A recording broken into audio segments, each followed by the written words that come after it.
Hello, my name is Carrie Brown and I'm with the Central Mississippi Regional Library System. Today, I'm going to be reading to you chapters 1 and 2 of A to Z Mysteries, The Unwilling Umpire. Written by Ron Roy, illustrated by John Stephen Gurney, published by Random House, New York. Chapter 1. Crack! The baseball popped into the warm June air and rose slowly toward the sky. The crowd leaped to its feet, yelling, "Run! Run!" Mr. Dillon, the school principal, dropped the bat and raced toward first base. Dink, Josh, and Ruth Rose were sitting in the front row of bleacher seats. Dink's full name was Donald David Duncan, but his friends called him Dink. "Having a baseball game to raise money was a great idea," Ruth Rose said. "Yeah," said Josh. "We have fun raising funds." The kids in Greenlawn had sold enough tickets to fill the bleachers at the town baseball field. The money would go to Camp Challenge, a summer camp for kids with special needs. Out in center field, Josh's mom watched the baseball as it started to fall. She raised her glove, and the ball dropped neatly into it. Mr. Dillon was out. He trotted back toward home plate. "I didn't know my mom could catch like that," Josh said. Dink grinned at Josh. "Too bad she couldn't teach you how," he said, giving Josh an elbow in the side. "Great catch, Mom!" Josh yelled. "Gentlemen, you're out!" yelled Pete Unkenholes, the umpire at home plate, motioning with his thumb. "Ladies, you're up!" Pete was a tall, friendly guy with spiky blonde hair. He was a good worker, too. He had helped set up the bleachers for the game. Josh's mom's catch was the third out for the men's team. The women ran off the field, high-fiving each other. The men began to take their positions on the field, joking with the female players. Josh turned to Ruth Rose. "Want to make a bet the men beat the women?" he asked.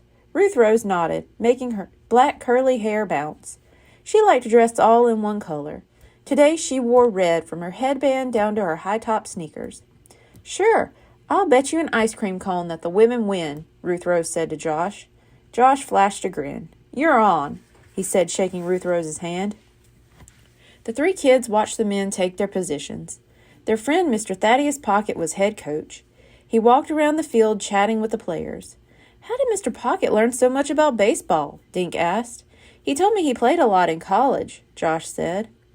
"It was great of him to bring some of the baseballs from his collection to the game today," Ruth Rose said. "Yeah, I guess they're worth a lot of money," Dink added. "He let me hold the one signed by Babe Ruth." "Cool. I'm named after a famous baseball player," Ruth Rose said. "Ha!" Josh said. "I think they named a candy bar after him, too."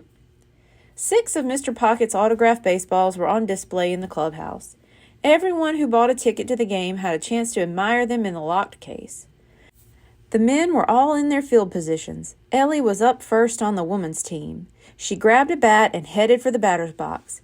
Pete smiled at Ellie and gave her a thumbs up. "Pete seems like a nice guy," Dink said. "I'm glad he volunteered to ump." "Where'd he come from?" Josh asked. "He just showed up a couple of weeks ago, right?" Dink shrugged. "I don't know, but everyone seems to like him a lot." "He sure is big," Ruth Rose observed. "Look how he towers over Ellie." Pete threw the ball up to the men's pitcher, Mr. Linkletter. The scoreboard read men 1, women 0. "Play ball!" Pete yelled. Ellie stepped up to the batter's box. Everyone cheered as she got ready for the first pitch from Mr. Linkletter. Behind Ellie, Jake, a local firefighter, was catching. He crouched with his mitt in front of his chin. The pitch was low, but Ellie swung anyway. She missed, and the ball zinged into Jake's waiting glove. "Strike 1, Pete announced as Jake tossed the ball to the pitcher. Mr. Linkletter wound up and threw his next pitch. This one was high, but Ellie swung and caught part of the ball. It skipped down the first base line. Lucky O'Leary fielded the ball in foul territory and whipped it back to Mr. Linkletter. "Strike 2. The spectators jumped to their feet for the third pitch. Everyone was yelling, whistling, or clapping. Pete raised his arms for quiet. Mr. Linkletter's third pitch was right in the strike zone. Ellie swung with all her might. Crack! The ball soared over Mr. Linkletter's head, dropped, and rolled between Officer Fallon's legs in center field. Ellie took off. By the time Officer Fallon ran down the ball and snapped it to Lucky O'Leary at first, Ellie was rounding second base. Lucky threw to Doc Henry at third, but Lucky's throw was wide. When Doc lunged for the ball, Ellie made third base and kept running. With legs pumping and arms swinging, she thundered across home plate. "Safe!" shouted Pete, throwing his arms wide. Everyone leaped into the air and yelled. Ellie had scored the first run for the women. The scoreboard now read, "Men won, women won." Chapter 2. "It's a tie," Ruth Rose said. I can taste that ice cream cone, Josh." "Boy, the men are lousy fielders," Josh grumbled. "My grandmother can catch better." Just then, Pete Unkenhold started sneezing. He wiped his eyes, sneezed again, then turned to say something to the catcher. After a few seconds, Pete headed toward the clubhouse. As Pete passed Dink, Josh, and Ruth Rose, he stopped for a second. "Darn allergies," the young man said. His eyes were red, and he was taking deep breaths. Pete trudged toward the clubhouse. The kids watched Mr. Pocket walk over to home plate. "What's going on?" they heard him ask the catcher. "He went to get his allergy medicine," Jake told Mr. Pocket. Mr. Pocket made an announcement over the public address system.